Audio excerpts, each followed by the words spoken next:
मुंबईच्या विलेपार्ले परिसरात संतापजनक घटना घडली। विलेपार्लेतील एका नामांकित शाळेत 3 अल्पवयीन मुलींचा स्कूल व्हॅन चालकाने विनयभंग केला।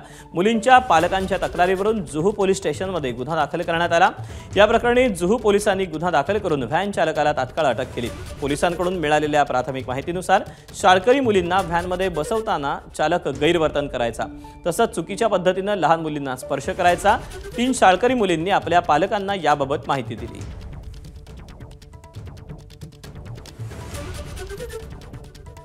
तेव्हा मुंबईतल्या या प्रकारावर तातडीने चौकशी करून त्यांची मानसिकता ठेचली पाहिजे अशी मागणी राष्ट्रवादीच्या खासदार सुप्रिया सुळेंनी केली आहे।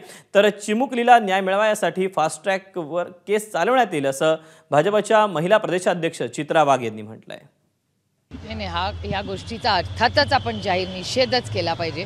याची पारदर्शक तातडीने इन्क्वायरी झाली पाहिजे आणि त्या कुटुंबाला न्याय मिळालाच पाहिजे आणि ही प्रवृत्ती आपण ठेचून काढली पाहिजे। आणि महिला आणि मुलांची सुरक्षितता ही आपल्या सगळ्यांचीच आणि त्याहून सरकारची जास्त जबाबदारी आहे।